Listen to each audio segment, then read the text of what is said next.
الحمد لله العلي الكبير المتعال، والصلاة والسلام على سيدنا ومولانا محمد المتبع في الأحوال والأقوال والأفعال، وعلى آله وصحبه التابعين له في كل حال.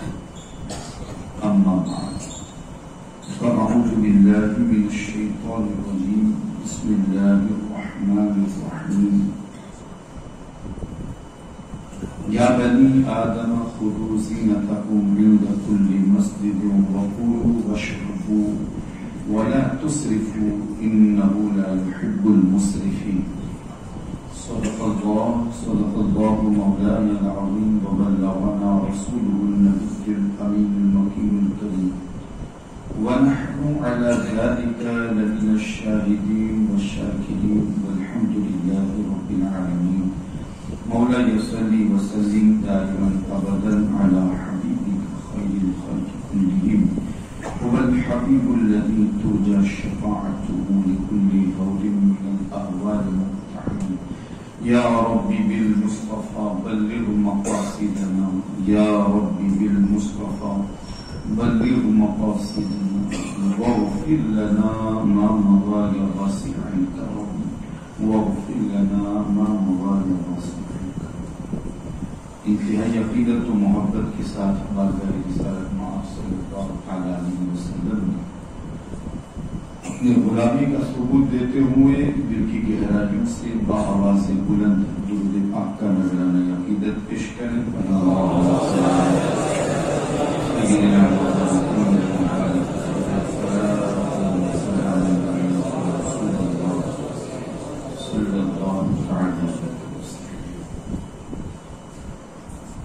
محترم سامعین، بات چل رہی تھی تعلیمات سرکار غوث اعظم رضی اللہ تعالیٰ عنہ کے حوالے سے کہ آپ نے الحمدللہ ہر موڑ پر ہماری رہنمائی فرمائی، اور وہ اقوال اور فرامین جو ہمارے حق میں دین اور دنیا کے حوالے سے بہتر تھے وہ انہوں نے ہم تک پہنچائے. انہی میں سے چند باتیں آپ کے سامنے میں نے پیش کر دی ہیں، جیسے کہ اپنی زبان پر کنٹرول کرنا، ایک دوسرے کا مذاق نہ اڑانا، غیبت نہ کرنا، اور ایسی چیزوں کی طرف نظر نہ اٹھانا جس کی طرف نظر اٹھانے سے اللہ اور اس کے رسول نے منع فرمایا. آگے آپ ارشاد فرماتے ہیں کہ جب بولو تو سچ بولو، اور بولو تو سیدھی بات بولو. اور پھر آپ قرآن مقدس کی ایک آیت کریمہ تلاوت فرماتے ہیں، وَإِذَا قُلْتُمْ فَاعْدِلُوا، اور جب تم بولو تو سیدھی درمیانی بات بولو. اس لیے کہ معاشرے کو سنوارنے کے لیے اور اس پر عروج حاصل کرنے کے لیے اس کا بھی بڑا اہم حصہ ہے. سچ بولنا ہر ایک کے لیے ضروری ہے. جھوٹ ایسا نہیں ہے کہ صرف مذہب اسلام ہی نے اسے منع کیا، آپ دوسرے مذہبوں کے تعلق سے بھی دیکھ لیے، ان کے اندر بھی جھوٹ بولنا درست نہیں. جب ان مذاہب والوں نے جھوٹ بولنے کو برا کہا ہے تو اسلام تو بدرجہ اولا اس سے منع کرے گا، کیونکہ اسلام نے تو ہمیشہ ہر وہ کام جو ہمیں نقصان پہنچاتا ہو، چاہے دنیا کے حوالے سے آخرت کے حوالے سے، اس نے روکا ہے. تو پھر اسلام نے پہلے ہی ہمیں یہ بتایا کہ تمہیں ہمیشہ سچ بولنا ہے، جھوٹ کبھی نہیں بولنا، اور جو بھی بولنا ہے اچھا بولنا ہے. اور اگر ہم اس حوالے سے دیکھیں تو قرآن مجید والفرقان حمید کی کئی آیتیں اس پر موجود ہیں، اور ساتھ ہی ساتھ حضور علیہ السلام کی احادیث طیبہ بھی ہیں جو ہماری رہنمائی کرتی ہیں. اور پھر حضور علیہ الصلوۃ والسلام کی وہ مکی اور مدنی زندگی بھی ہمارے سامنے ہے کہ انہوں نے جب بھی بولا اچھا بولا، سچ بولا، تبھی تو دشمن بھی کہتے تھے ہاں یہ صادق ہے، یہ سچے ہیں۔ اس لیے کہ جھوٹ کا وبال دنیا کے اعتبار سے بھی بہت زیادہ ہے جس کی تلافی ممکن نہیں، اور آخرت کے حوالے سے بھی کہ جب بندہ جھوٹ بولتا ہے تو رحمت کے فرشتے اس سے دور بھاگ جاتے ہیں اور وہ بھی کئی میل تک دور چلے جاتے ہیں، اور بندہ جب سچ بولتا ہے تو اللہ بھی راضی ہوتا ہے اور رحمتوں کا نزول بھی ہوتا ہے۔ اور آپ دیکھیں سب سے زیادہ جھوٹ تو ہر جگہ بولا جاتا ہے، لیکن تجارت کے معاملے میں اکثر لوگ جھوٹ کا سہارا لیتے ہیں۔ اور یہ تجارت کیا ہے؟ یوں سمجھ لیجئے کہ ہماری عبادت کی مقبولیت کا دار و مدار ہی پاکیزہ رزق پر ہے، حلال رزق پر ہے، صاف ستھرے رزق پر ہے۔ حضور علیہ السلام نے ارشاد فرمایا ایک لقمہ، پورا کھانا نہیں، ایک لقمہ اگر حرام کا پیٹ میں چلا جائے 40 دن تک دعائیں قبول نہیں ہوتی، عبادتیں مقبول نہیں ہوتی۔ تو پھر وہ لوگ جو جھوٹ کا سہارا لے کر تھوڑی سی پونجی جمع کرنے کے لیے، تھوڑی سی پونجی، اس لیے کہہ رہا ہوں کہ قرآن نے اسے تھوڑی سی پونجی کہا ہے، چاہے جتنا بھی جمع کر لو، جھوٹ بول کر وہ ہمارے لیے تھوڑا ہے، لیکن وبال اس کا اتنا ہے کہ نہ دنیا سنورے گی نہ آخرت سنورے گی، اللہ کا عذاب دنیا میں بھی آ لے گا اور آخرت میں بھی ہمیں تباہ و برباد کر دے گا۔ جھوٹ کا سہارا لے کر جو تاجر تجارت کرتے ہیں، یہی وجہ اسلام کہتا ہے ہر موڑ پر علم دین کی رہنمائی ہمارے لیے ضروری ہے۔ علم نور ہے تو نور ہے۔ اگر کوئی تجارت کرنا چاہتا ہے تو تجارت بعد میں کرے، پہلے وہ علم حاصل کرے کہ تجارت کے مسائل کیا ہے، کہیں ایسا نہ ہو کہ ایک لقمہ بھی حرام کا ہمارے پیٹ میں چلا جائے۔ اور ہمارے یہاں تو باقاعدہ بولا جاتا ہے، اور پھر اگر کوئی کہے تو ان سے یہ جواب دیا جاتا ہے اور کہا جاتا ہے کہ یار جب تک جھوٹ نہیں بولیں گے تو پھر کمائیں گے کیا؟ گویا کہ اللہ کی ذات پر انہیں بھروسہ نہیں۔ ہمارا رازق کون ہے؟ ہمارا رزاق کون ہے؟ اللہ رب العزت، وہی ہمیں رزق دینے والا ہے۔ تو جھوٹ بول کر روزی کمانا یا رزق حاصل کرنا نہ یہ دنیا کے لیے اچھا ہے نہ آخرت کے لیے اچھا ہے۔ اور پھر اگر بولا جائے تو اچھا بولیں، نرمی کے ساتھ بولیں، اس لیے کہ سختی کے الفاظ نکالنا اور سختی کے ساتھ بولنا بنے بنے کام بھی بگاڑ دیا کرتا ہے۔ اور وہ بات جو نرمی والی ہو یا کسی کو بھائی کہنے کی عادت ہو تو وہ کام جو بگڑے ہوئے بھی ہوتے ہیں وہ بن جایا کرتے ہیں، سمجھ جایا کرتے ہیں۔ کیا جاتا ہے اپنے مومن بھائی کو بھائی کہہ کر بلاتے ہیں، بھائی یہ کام کر دوں۔ اگر آپ ان سے یہ کہیں گے، یہ ہمارے معاشرے کے تجربات میں یہ کام کر تو نہیں کرے گا، ذرا اتنا کام کر دو، تو دشمن بھی ہوگا تو وہ بھی کام کرنے کے لیے تیار ہو جائے۔ تو یہ حضور علیہ الصلوۃ والسلام کا بھی سبق ہے، حضور کی تعلیم بھی ہے، اور سیدی سرکار غوث اعظم کی بھی یہی تعلیم ہے۔ جب بولو تو سچ بولو، سیدھا بولو، نرم گفتگو کرو، اچھا بولو، پیارا بولو، ایسا نہ بولو کہ اگر دوستی بھی ہو تو دشمنی میں تبدیل ہو جائے۔ پھر دوسری چیز آپ فرماتے ہیں اپنا مال و متاع راہ حق میں صرف کر، نہ کہ اپنے نفس و خواہش میں، یعنی بیجا ناحق خرچ نہ کر۔ اللہ رب العزت نے عطا فرمایا ہے تو پھر اب ہمیں اسے کہاں خرچ کرنا ہے اس کے لیے بھی علم کی ضرورت ہے۔ شریعت مطہرہ نے وہ تمام راہیں ہمیں بتائی، ہمیں کہاں خرچ کرنا ہے۔ قرآن نے بڑی وضاحت کے ساتھ اس مفہوم کو ہمارے سامنے پیش کیا ہے، اور اس حوالے سے میں نے قرآن کی آیت کریمہ بھی تلاوت کی ہے۔ یا بنی آدم خذوا زینتکم عند کل مسجد، اے بنی آدم تم مسجد کے پاس جاؤ یا مسجد کے لیے تم زینت اختیار کرو، اچھے بن کر جاؤ، کپڑے میں ملبوس ہو کر جاؤ، اچھے لباس پہن کر جاؤ، صاف ستھرے لباس پہن کر جاؤ جو گندگی اور ناپاکی سے دور ہو، ایسے۔ پھر ارشاد فرماتا ہے رب قدیر کلو، کھاؤ، وشربو اور پیو، ولا تسرفوا اور فضول خرچی نہ کرو، انہ لا یحب المسرفین، کیونکہ اللہ رب العزت اسراف کرنے والوں کو پسند ہی نہیں فرماتا. اور اس طرح کے مضامین قرآن نے کئی جگہوں پر بیان فرمائے. قرآن پڑھنے کی ضرورت ہے. حضور علیہ الصلوۃ والسلام کے بھی معمولات میں، اور آپ نے ہمیں یہی سبق دیا ہے، فضول خرچی سے بچو. اسراف اور تبذیر سے بچنے کا حکم ہمیں دیا ہے. اسراف اور تبذیر کا معنی و مفہوم دیکھیے، ناجائز جگہ حق خرچ کرنا، ناحق خرچ کرنا، حد سے تجاوز کر کے خرچ کرنا، یہ سب اسراف میں آتا ہے. اور حضرت عبداللہ بن مسعود سے جب پوچھا گیا تبذیر کا معنی تو آپ نے ارشاد فرمایا کہ تبذیر کا معنی ہے اللہ کو جہاں پسند نہ ہو وہاں خرچ کرنا، حد سے تجاوز کر کے خرچ کرنا، حد سے گزر کر کے خرچ کرنا. یہ اللہ رب العزت کو پسند نہیں ہے، اور ایسے بندے بھی اللہ رب العزت کو پسند نہیں ہے.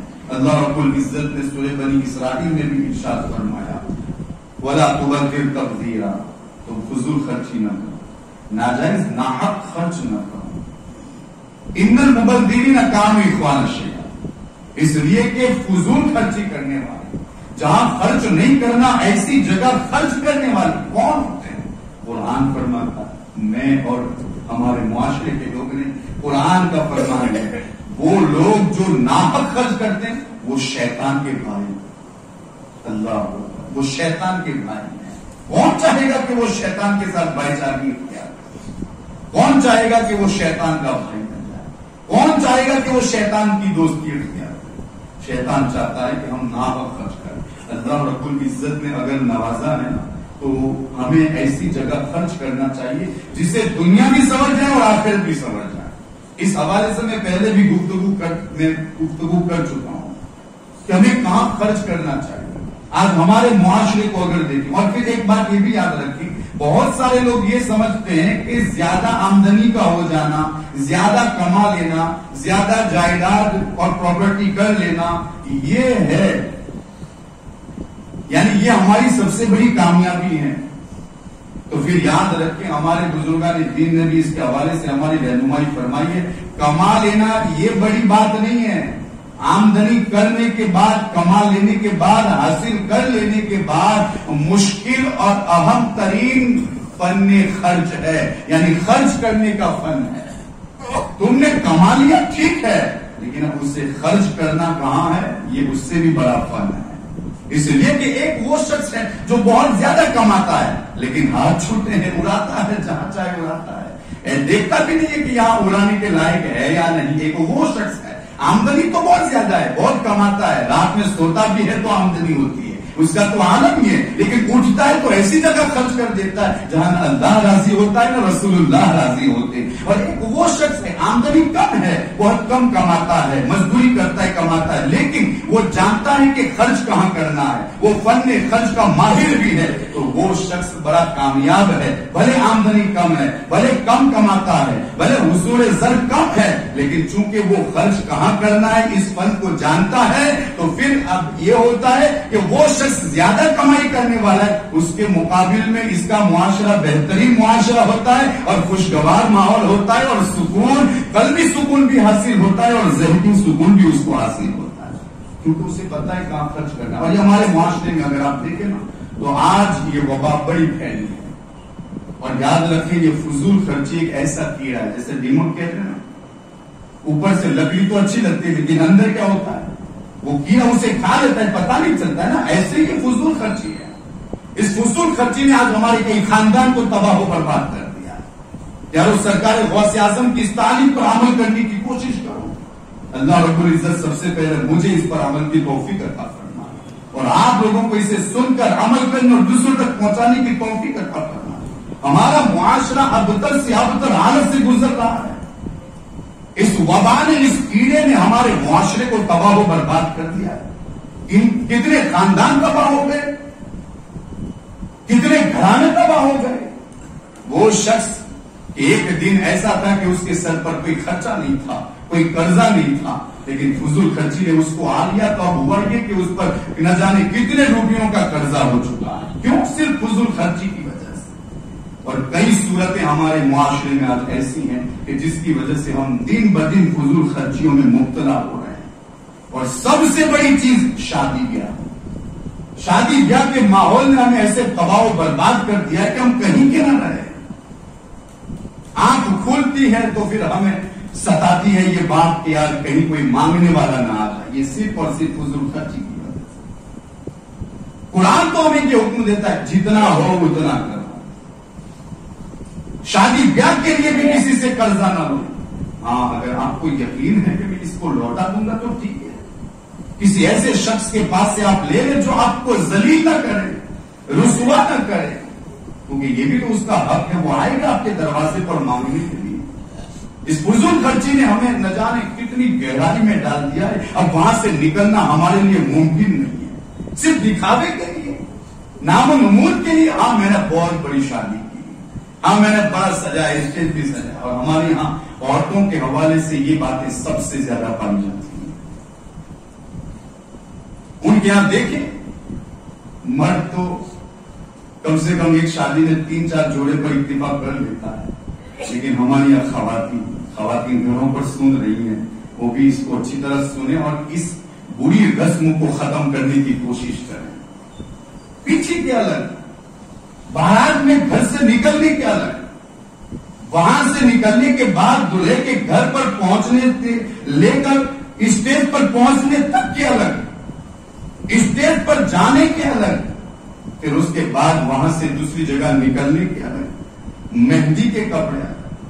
آج ہمارے یہاں یہ فضول خرچیاں اس قدر بڑھ چکی ہے, ہم اس کی وجہ سے تباہ و برباد ہو چکے ہیں. رو بھی نہیں سکتے, کسی کو کہہ بھی نہیں سکتے. حالت یہاں تک پہنچ چکی. کون ختم کرے گا اسے؟ ہم ہی تو ختم کریں گے یار. میں شروع کروں, آپ شروع کرو, ایک دوسرے کو سمجھانے کی کوشش کرو. ہماری ماں اور بہنیں اس وقت نئے نئے لباس خرید کر یہ سمجھتے ہم نے بہت بڑا کام کر دیا. تم نے اپنی غریب بہنوں کا نہیں سوچا, غریب بیٹیوں کا نہیں سوچا تم نے کہ تم جب یہ لباس پہن کر نکلتے تو تمہارے محلے میں وہ بچیاں بھی ہیں جن کے باپ مزدوری کرتے اور ان کے پاس اتنے روپیے نہیں ہیں. اور افسوس تو اس بات پر ہوتا ہے کہ ان کے گھر میں بھی کچھ نہیں ہوتا, لیکن قرضہ لے کر یہ سب کیا جاتا ہے. افسوس تو اس پر بھی ہوتا ہے. کیا ضرورت ہے؟ جتنا اللہ نے نوازا ہے اسی پر اکتفا کرنا. کیا 1-2 جوڑے میں شادی نہیں ہو سکتی؟ ہمارے یہاں حالت یہ کہ 1 گھنٹے کے لباس کے لیے 30 ہزار روپے خرچ کیے جاتے ہیں. ابھی کھانے پر تو آیا ہی نہیں, ابھی تو صرف لباس کے حوالے سے نت نئی فیشنوں نے ہمیں تباہ و برباد کر دیا. یارو اس کو ختم کرنے کی کوشش کرو.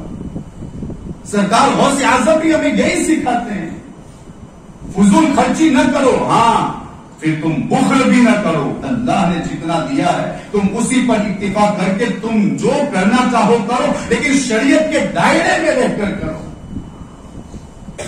ہمارے یہاں صرف میک اپ پر 5-10 ہزار روپے خرچ کیے جاتے ہیں. یہ کم بول رہا ہوں میں اپنی طرف سے, ورنہ اس سے بھی زیادہ ہے. کون سا میک اپ جو ہماری نمازیں چھڑواتا ہے؟ کس خوبصورتی کی طرف جا رہے ہیں ہم لوگ؟ معمولی چیزوں سے بنے ہوئے میک اپ سے کیا ہمارے چہروں پر خوبصورتی آئے گی؟ میک اپ سے پہلے تو خوبصورت لگ رہی تھی, میک اپ کے بعد اب چڑیل نظر آ رہی. اللہ کا دیا ہوا نور تمہیں پسند نہیں, بیوٹی پارلروں میں جو ہمیں سنوارا جاتا ہے وہ تمہیں پسند ہے. اللہ رب العزت نے جو خوبصورتی دی ہے وہ تمہیں پسند نہیں. لقد خلقنا الانسان فی احسن تقویم, یہ تمہیں پسند نہیں. ہاں 10 ہزار روپیہ خرچ کر کے جو خوبصورتی ہے اس کو بھی دور کرنے اور اپنے چہرے کو بگاڑنے کی کوشش کریں. اور پھر حالت یہ ہوتی ہے کہ ان کا چہرہ اس قدر بگڑا ہوا معلوم ہوتا ہے کہ پھر کوئی اس سے قریب ہونے کو دل نہیں کرتا اور پسند بھی نہیں کرتا. اور اسی میک اپ کی وجہ سے پھر وہ وضو بھی نہیں کرتی. یہ بھی ہمارے یہاں بہت بڑا پرابلم ہے, بہت بڑی مصیبت ہے. میک اپ جو چند لمحوں کے لیے ہوتا ہے اور صرف 5,000 کا یا 10,000 کا لیکن اس کی وجہ سے کروڑوں روپئے سے بھی زیادہ سوچ اور تصور سے بھی زیادہ قیمتی نماز ہماری چلی جاتی ہے. اس پر کوئی توجہ نہیں دیتا. باپ کو بھی توجہ نہیں اور ماں کی بھی توجہ نہیں. جب سے شادی کے حوالے سے رسمیں شروع ہوتی ہیں اسی وقت سے نماز غائب.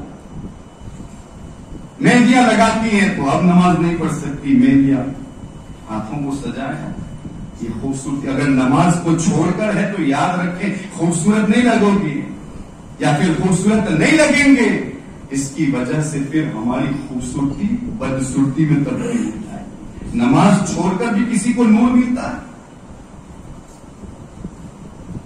ہمارے بزرگان دین فرماتے ہیں کہ فجر کی نماز پڑھنے سے نور نصیب ہوتا ہے. سب سے زیادہ نماز فجر ہی چھوٹ رہی ہے. تو جب نماز چھوڑتی رہے گی تو پھر بیوٹی پارلر ہی کی طرف جائیں گے. یہی ہوگا.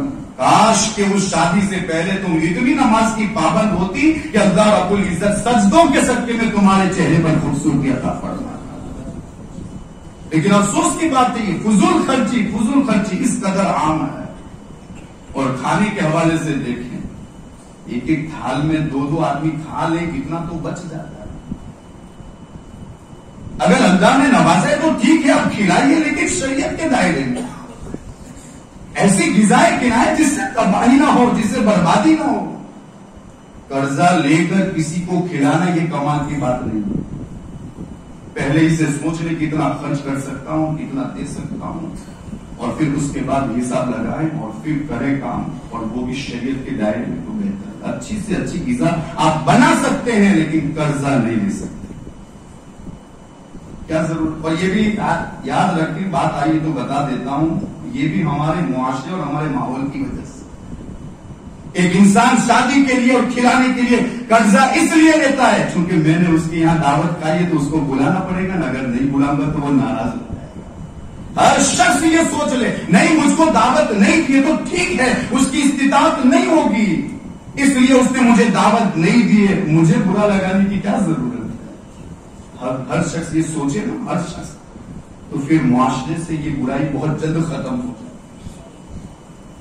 اب تو ایک نئے فون کرتے ہیں. پہلے جب خط لکھتے تھے تو کہتے ہیں فون بھی نہیں کیا اور صرف آپ فون کرتے ہیں کہاں آپ کے یہاں سے کوئی کمپوٹری بھی نہیں ہے. یہ حالت ہے. دعوت کا اس قدر انتظار اور اگر نہ دیں تو پھر اس پر اتنا وبال اللہ اکبر کہ اس کی شادی کا پروگرام بھی بگڑ جائے. آؤ میں آپ کو بتاؤں حضرت عبد الرحمن بن عوف صحابی رسول تقریباً ابو ذر غفاری اتنے بڑے مالدار صحابی رسول انہوں نے نکاح کیا اور اس کے بعد حضور علیہ الصلوۃ والسلام کی بارگاہ میں حاضری دی. وہاں پہنچے تو آپ کے لباس پر داغ تھے تو پھر زعفران کے تو پوچھا حضور علیہ الصلوۃ والسلام نے آپ کے کپڑوں پر یہ داغ کیسا ہے. تو انہوں نے کہا حضور کل میرا نکاح ہوا ہے کل میرا مدینے میں نکاح ہوا. حضور کو بھی بتا دیں نکاح کر کتنا آسان ہے نکاح کتنا سادہ ہے نکاح. حضور نے پوچھا یہ کیا ہے کہا کہ کل میرا نکاح ہوا. اب ایسا بھی نہیں کہ سید الانبیاء میں تمہارا آقا تمہارا داتا یہاں بیٹھا ہوں مجھے پوچھے بغیر تم نے نکاح کر لیا اور نکاح بھی تو کیا مجھ کو دعوت بھی نہیں دی. نہیں حضور نے یہ نہیں فرمایا. حضور نے فرمایا جاؤ ولیمہ کرو اولیم ولو بشات ولیمہ کرو اگر چیزی بکری کے بچے سے ہو. تو پھر ہم کون ہوتے ہیں جو ہمارے بھائی کی دعوت نہ دینے پر اس قدر ناراض ہو جائے واقعہ مچائے. دعوت اگر نہ ملے تو ٹھیک ہے خوش رہو اس کو دعائیں دو. اللہ رب العزت نے تمہیں جو کچھ نوازا ہے جس حوالے سے وہ برقرار رہے آپ سلامت رہے. بھائی آپ کی استطاعت نہیں تھی آپ نے مجھ کو دعوت نہیں دی اس میں برا لگانے کی کوئی بات نہیں ہے. تو پھر اس لیے وہ شخص کیا کرتا ہے قرضہ لیتا ہے اور پھر اب فضول خرچی شروع ہو رہی ہے. ہمارے یہاں تھالوں میں جو بچتا ہے کیا سمجھتے ہیں کچرا دان میں اس کو پھینکا جاتا ہے ڈسٹ بین میں اس کو پھینکا جاتا ہے. اتنا کھانا یار کیوں لیتے ہیں اتنا کہ جس کو کھا ہی نہ پاؤ جس کو پھینکا جاتا ہے. ہم سمجھتے کیا اس اناج کو یہ وہ چیز ہے جب کسی قوم سے رخصت ہو جاتے نا پھر کبھی واپس نہیں آ سکتے. مصطفیٰ کریم اپنے ہی حجرے میں حضرت عائشہ کے حجرے میں جب تشریف لے گئے، روٹی کا سوکھا ٹکڑا دیکھا، یہاں اچھا اچھا کھانا پھینک دیتے ہیں، روٹی کا سوکھا ٹکڑا گرا تھا، آپ نے اسے اٹھایا، حالانکہ حضرت عائشہ نے نہیں پھینکا، لیکن حضور اٹھا کر حضرت عائشہ سے کہتے ہیں عائشہ اس کی عزت کیا کرو، یہ روٹی ہے، یہ اناج ہے، جب یہ کسی قوم سے رخصت ہو جاتی ہے تو پھر دوبارہ واپس اسے نہیں ملتی۔ پلیٹ چاٹنے کا حکم ہے، انگلیاں چاٹنے کا حکم ہے۔ حضور صلی اللہ تعالی علیہ وسلم کی سیرت پڑھی ہے ہم نے کہ جب آپ کھانے کے لیے دسترخوان پر بیٹھتے تھے تو پھر ہمارا دسترخوان حضور علیہ الصلوۃ والسلام کا دسترخوان کیسا ہوتا ہے؟ حضور علیہ الصلوۃ والسلام یہ کھانا جو ہم پھینک دیتے ہیں وہ تو بہت دور کی بات ہے، آقا علیہ الصلوۃ والسلام کی تو عادت کریمہ تھی، جو لقمہ نیچے گر جاتا تھا اسے اٹھاتے تھے، صاف کرتے تھے اور کھا لیا کرتے۔